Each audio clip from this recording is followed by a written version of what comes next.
the rights of citizens, the future of the internet. So I'd like to welcome to the TED stage the man behind those revelations, Ed Snowden.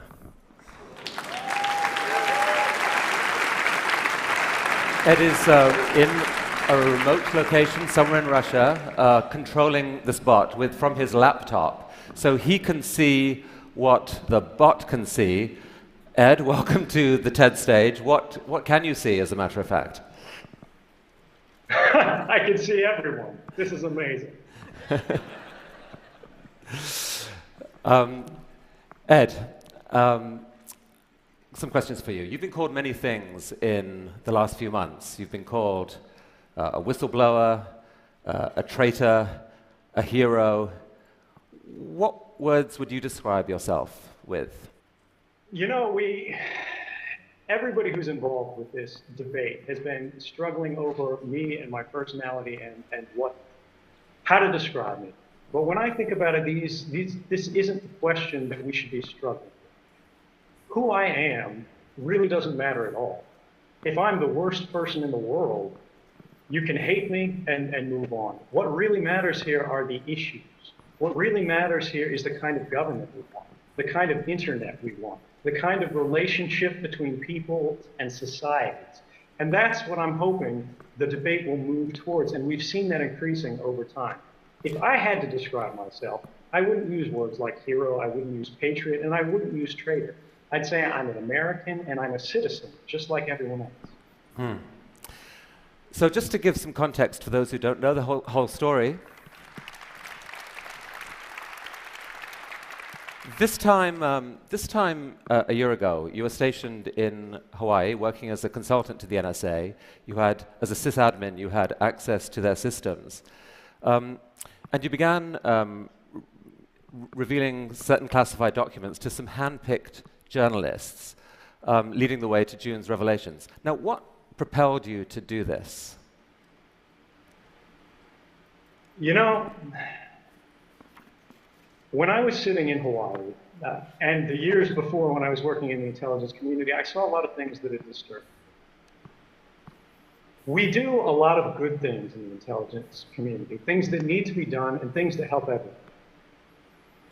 But there are also things that go too far. There are things that shouldn't be done and decisions that were being made in secret without the public's awareness, without the public's consent, and without even our representatives in government having knowledge of these programs. When I really came to struggle with these issues, I thought to myself, how can I do this in the most responsible way that maximizes the public benefit while minimizing the risks? And out of all the solutions that I could come with, out of going to Congress when there was no laws, there were no legal protections for a private employee, a contractor in intelligence like myself, there was a risk that I would be buried along with the information and the public would never find out. But the First Amendment of the United States Constitution guarantees us a free press for a reason. And that's to enable an adversarial press, to challenge the government, but also to work together with the government, to have a dialogue and debate about how we can inform the public about matters of vital importance without putting our national security at risk.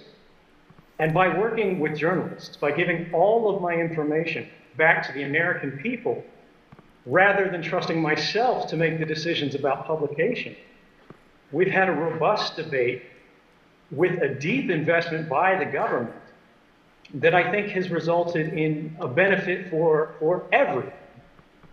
And the risks that have been threatened, the risks that have been played up by the government have never materialized. We've never seen any evidence of even a single instance of specific harm.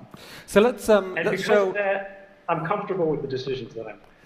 So let me show the audience a couple of examples of what you revealed. If we can have a slide up. And Ed, I don't know whether you can see, the slides are here. This is a slide of the PRISM program. And maybe you could tell the audience what that was revealed. The best way to understand PRISM, because there's been a little bit of controversy, is to first talk about what PRISM isn't. much of the debate in the US has been about metadata. They've said it's just metadata, it's just metadata, and they're talking about a specific legal authority called Section 215 of the Patriot Act. That allows sort of warrantless wiretapping, mass surveillance of the entire country's sort of phone records, things like that. Who you're talking to, when you're talking to them, where you travel, these are all metadata events. PRISM is about content. It's a program through which the government could compel corporate America. It could sort of deputize corporate America to do its dirty work for the NSA. And even though some of these companies did resist, even though some of them, I believe Yahoo was one of them, challenged them in court, they all lost because it was never tried by an open court. They were only tried by a secret court.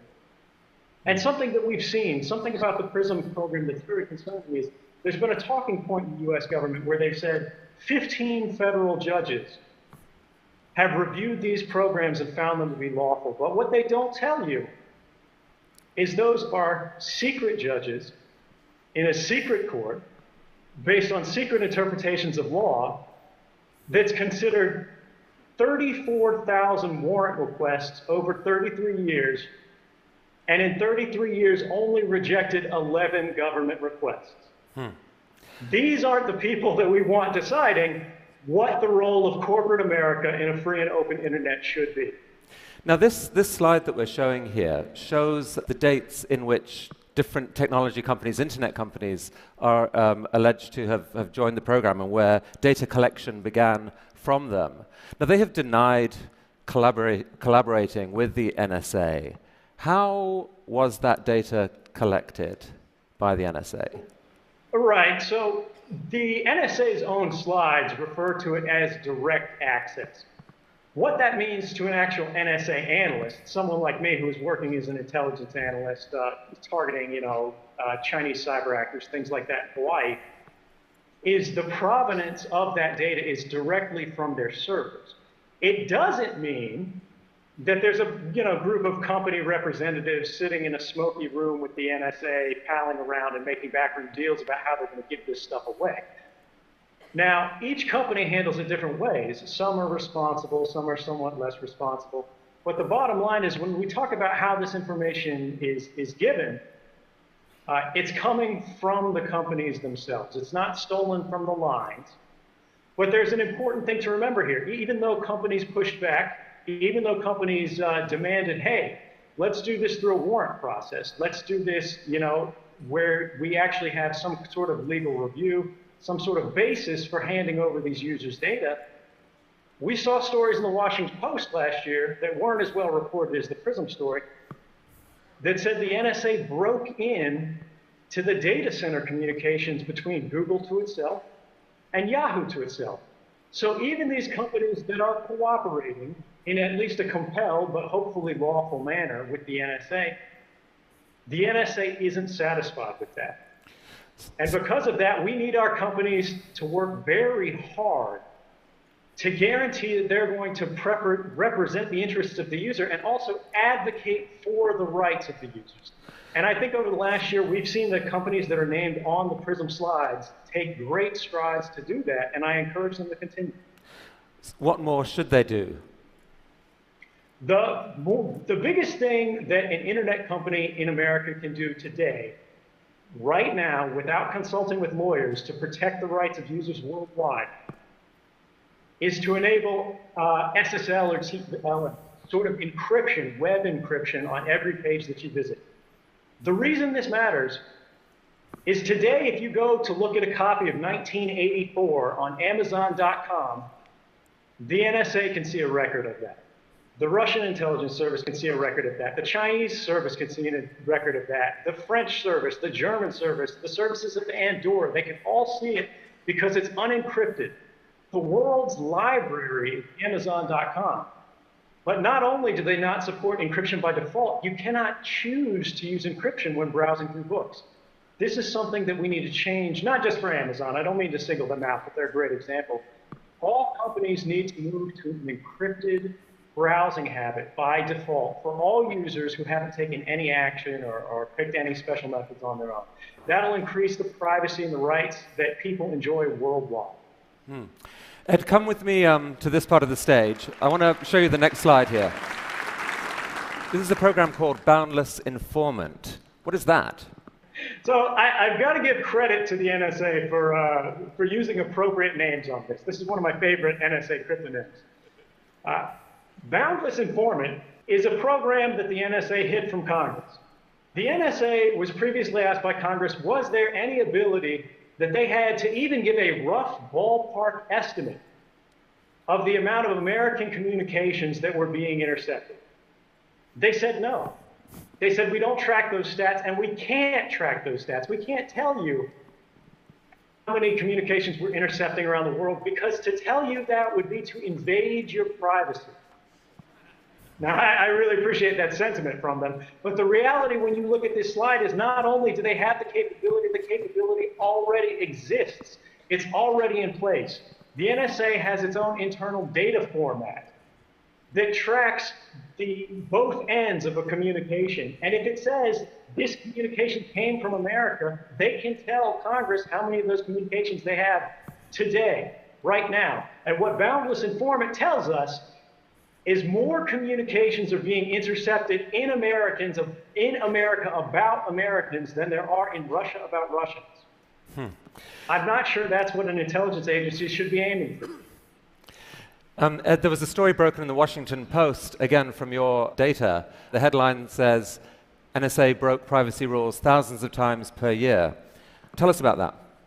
We also heard in congressional testimony last year, it was an amazing thing for someone like me who came from the NSA and who's seen the actual internal documents, knows what's in them, to see officials testifying under oath that there have been no abuses, that there have been no violations of the NSA's rules, when we knew this story was coming. But what's especially interesting about this, about the fact that the NSA has violated their own rules, their own laws, thousands of times in a single year, including one event by itself, one event out of those 2,776, that affected more than 3,000 people. In another event, they intercepted all the calls in Washington, D.C. by accident. What's amazing about this report that didn't get that much attention, is the fact that not only were there 2,776 abuses, the chairman of the Senate Intelligence Committee, Dianne Feinstein, had not seen this report until the Washington Post contacted her asking for comment on the report. And she then requested a copy from the NSA and received it, but had never seen this before that. What does that say about the state of oversight in American intelligence when the chairman of the Senate Intelligence Committee has no idea that the rules are being broken thousands of times every year? Ed, one response to this whole debate is this. It's why should we care about all this surveillance, honestly? I mean, look, if you've done nothing wrong, you've got nothing to worry about. What's wrong with that point of view? Well, so the first thing is you're giving up your rights. You're saying, hey, I don't think I'm going to need them, so I'm just going to trust that, let's get rid of them. It doesn't really matter. These guys are going to do the right thing. Your rights matter because you never know when you're going to need them. Beyond that, it's a part of our cultural identity, not just in America, but in Western societies and in democratic societies around the world. People should be able to pick up the phone and to call their family. People should be able to send a text message to their loved ones. People should be able to buy a book online.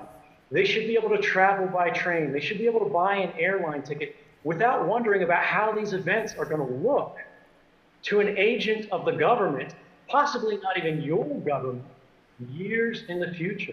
How they're going to be misinterpreted and what they're going to think your intentions are. We have a right to privacy.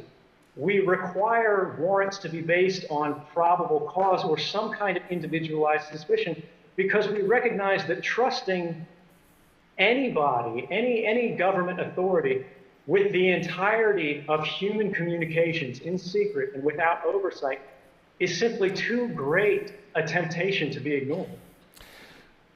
Some people are furious at what you've done. I heard a quote recently from Dick Cheney, who said that Julian Assange was a flea bite. Edward Snowden is the lion that bit the head off the dog. He thinks you've committed one of the worst acts of betrayal in American history. What would you say to people who think that? Dick Cheney is really something else.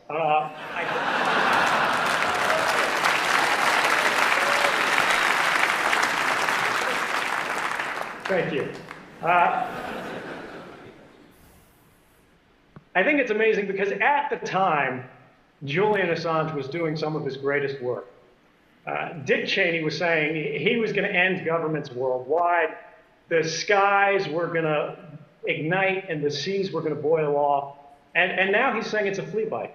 So we should be suspicious about the same sort of overblown claims of damage to national security from these kind of officials. But let's assume that these people really believe this. I would argue that they have kind of a narrow conception of national security. The prerogatives of people like Dick Cheney do not keep the nation safe. The public interest is not always the same as the national interest. Going to war with people who are not our enemy in places that are not a threat doesn't make us safe. And that applies whether it's in Iraq or on the internet. The internet is not the enemy. Our economy is not the enemy.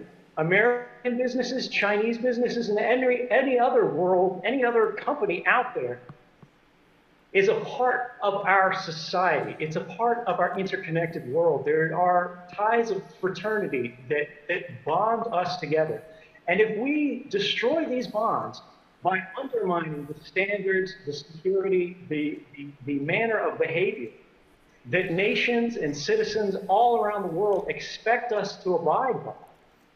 But it's alleged that you've stolen 1.7 million documents. It seems only a few hundred of them have been shared with journalists so far. Are there more revelations to come? There are absolutely more revelations to come. I don't think there's any question that some of the most important reporting to be done is yet to come. Well, let me come here, because I want to ask you about this particular revelation. Come and take a look at this. I mean, this is a story which I think for a lot of the techies in this room is the single most shocking thing that they have heard in the last few months. It's about a program called Bull Run. Could you explain what that is? So Bull Run, and this is again where we've got to thank the NSA for their candor. This is a program named after a Civil War battle. The British counterpart is called Edgehill, which is a UK Civil War battle. And the reason that I believe they're named this way is because they target our own infrastructure. They're programs through which the NSA intentionally misleads corporate partners. They tell corporate partners that these are safe standards. They say, hey, we need to work with you to secure your systems. But in reality, they're giving bad advice to these companies that makes them degrade the security of their services. They're building in backdoors that not only the NSA can exploit, but anyone else who has time and money to research and find it can then use to let themselves into the world's communications. And this is really dangerous because if we lose a single standard, if we lose the trust of something like SSL, which was specifically targeted by the Bull Run program, we will live in a less safe world overall. We won't be able to access our banks, and we won't be able to access commerce without worrying about people monitoring those communications and subverting them for their own. And do those same decisions also potentially open America up to cyber attack from other sources? Absolutely. One of the problems, one of sort of the dangerous legacies that we've seen in the post-9/11 era is that the NSA has traditionally worn two hats. They've been in charge of offensive operations, that is hacking, but they've also been in charge of defensive operations. And traditionally, they've always prioritized defense over offense, based on the principle that American secrets are simply worth more. If we hack a Chinese business and steal their secrets, if we hack a government office in Berlin and steal their secrets, that has less value to the American people than making sure that the Chinese can't get access to our secrets. So by reducing the security of our communications, they're not only putting the world at risk, they're putting America at risk in a fundamental way, because intellectual property is the basis, the foundation of our economy. And if we put that at risk through weak security, we're going to be paying for it for years. But they've made a calculation that it was worth doing this as part of America's defense against terrorism. Surely that makes it a price worth paying. Well, when you look at the results of these programs stopping terrorism, you'll see that that's unfounded. And you don't have to take my word for it, because we've had the first open court, the first federal court that's reviewed this outside of sort of the secrecy arrangement, called these programs Orwellian and likely unconstitutional. The Congress, who has access to be briefed on these things and now has the desire to be, has produced bills to reform it. And 2 independent White House panels who reviewed all of the classified evidence said these programs have never stopped a single terrorist attack that was imminent in the United States. So is it really terrorism that we're stopping? Do these programs have any value at all? I say no, and all 3 branches of the American government say no as well. I mean, do you think there's a deeper motivation for them than the war against terrorism? I'm sorry, I couldn't hear you. Say again? Sorry, do you think there's a deeper motivation for them other than the war against terrorism? Yeah, the bottom line is that terrorism has always been what we in the intelligence world would call a cover for action. Terrorism is something that provokes an emotional response that allows people to rationalize authorizing powers and programs that they wouldn't give otherwise. The Bull Run and Edge Hill type programs, the NSA asked for these authorities back in the 1990s. They asked the FBI to go to Congress and make the case. The FBI went to Congress and did make the case. But Congress and the American people said no.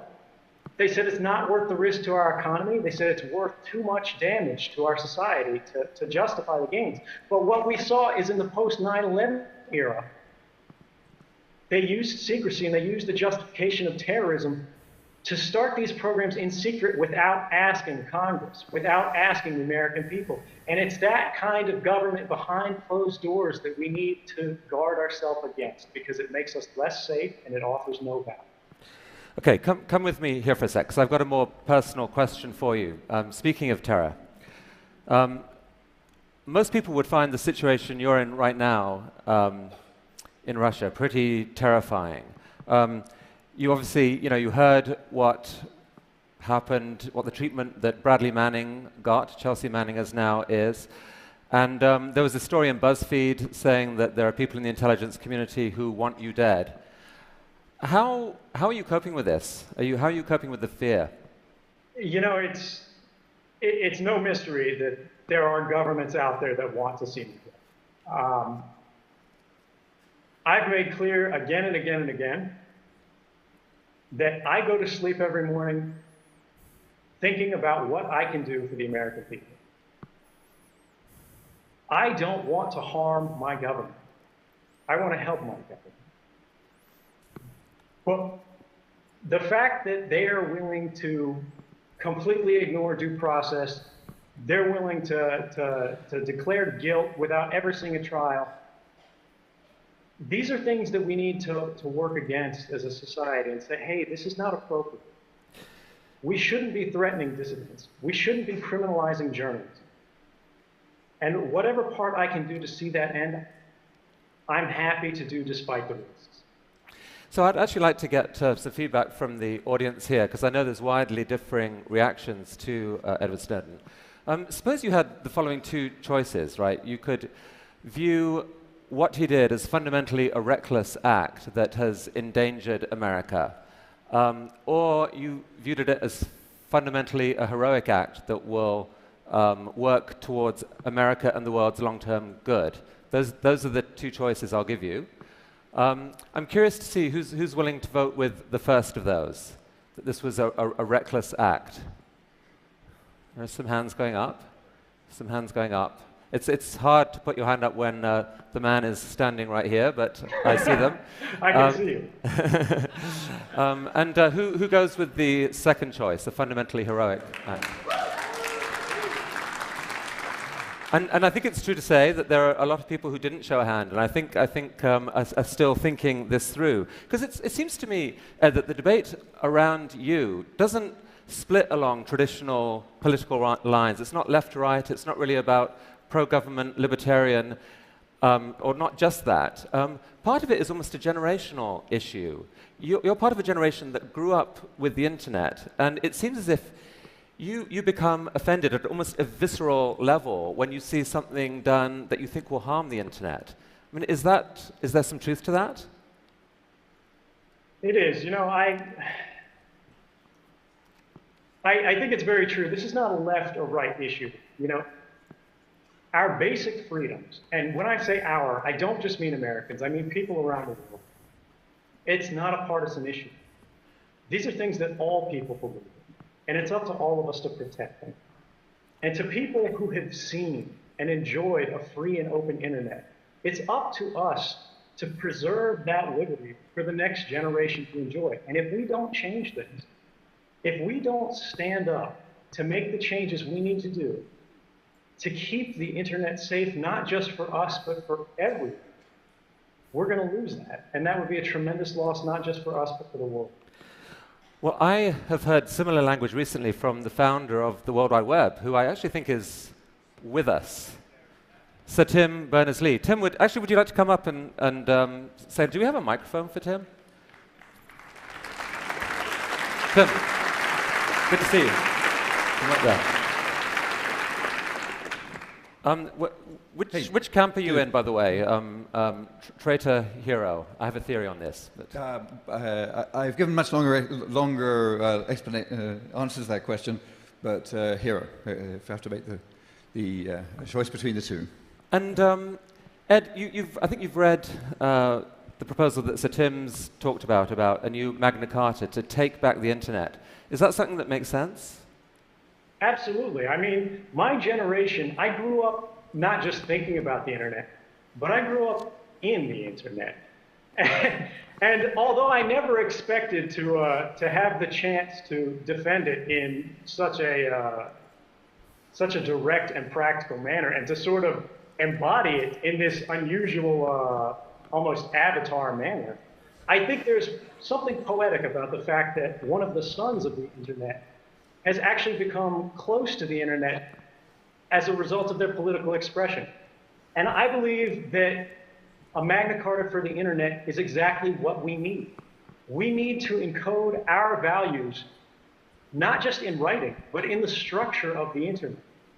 And it's something that I invite everyone in the audience, not just here in Vancouver, but around the world, to join and participate in.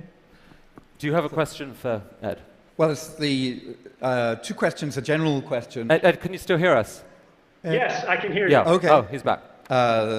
Somebody, the wiretap on your line got interfered with it for a moment. It's a little bit of an NSA problem. So from the 25 years, sort of stepping back and thinking, what would you think would be the best that we could achieve from all the discussions that we have about the web we want? You know, when we think about in terms of how far we can go, I think that's a question that's really only limited by what we're willing to put into it. I think the internet that we've enjoyed in the past has been exactly what we as a not just a nation, but as a people around the world need. And by cooperating, by engaging not just the technical parts of society, but as you said, the users, the people around the world who contribute through the internet, through social media, who just check the weather, who rely on it every day as a part of their life, to champion that. We'll get not just the internet we've had, but a better internet, a better now. something that we can use to build a future that'll be better, not just than what we hoped for, but anything that we could have imagined. It's 30 years ago that TED was founded, 1984. A lot of the conversation since then has been along the lines that actually George Orwell got it wrong. It's not Big Brother watching us. We, through the power of the web and transparency, are now watching Big Brother.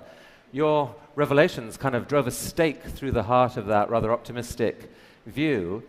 But you still believe there's a way of doing something about that. And you do too. Right. So there is an argument to be made that the powers of Big Brother have increased enormously. There was a recent legal article at Yale that established something called the Bankston-Soltani principle, which is that our expectation of privacy is violated when the capabilities of government surveillance have become cheaper by an order of magnitude. And each time that occurs, we need to revisit and rebalance our privacy problem. Now, that hasn't happened since the government's surveillance powers have increased by several magnitude, and that's why we're in the problem that we're in today. But there is still hope, because the power of individuals have also been increased by technology. I am living proof that an individual can go head-to-head against the most powerful adversaries and the most powerful intelligence agencies around the world and win. And I think that's something that we need to take hope from, and we need to build on to make it accessible not just to technical experts, but to ordinary citizens around the world. Journalism is not a crime. Communication is not a crime. And we should not be monitored in our everyday activities. I'm not quite sure how you shake the hand of a bot, but I imagine it's that'll come very soon. This is the hand right here. Nice to meet you, and I hope my beam looks as nice as my view of you guys does. Thank you, right. Thank you, Tim.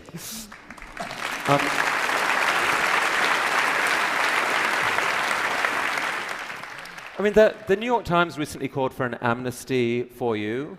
Would you welcome the chance to come back to America? Absolutely. I mean, there's really no question. The principles that have been the foundation of this project have been the public interest and the principles that underlie the journalistic establishment in the United States and around the world. And I think if the press is now saying, we support this, this is something that needed to happen, that's a powerful argument, but it's not the final argument. And I think that's something that the public should decide. But at the same time, the government has hinted that they want some kind of deal, that they want me to sort of compromise the journalists with which I've been working to come back. And I want to make it very clear that I did not do this to be safe. I did this to do what was right. And I'm not going to stop my work in the public interest just to benefit myself. Well, in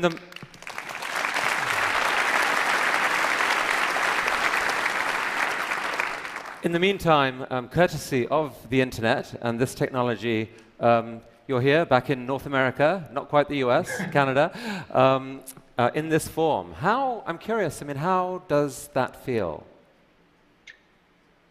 Canada is different than what I expected. It's a lot warmer.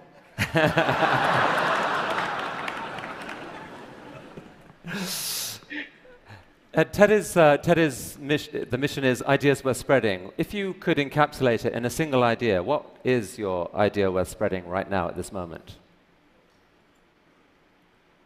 I would say the last year has been a reminder that democracy may die behind closed doors, but we as individuals are born behind those same closed doors. And we don't have to give up our privacy to have good government. We don't have to give up our liberty to have security. And I think by working together, we can have both open government and private lives. And I look forward to working with everyone around the world to seeing that happen. Thank you very much. Thank you.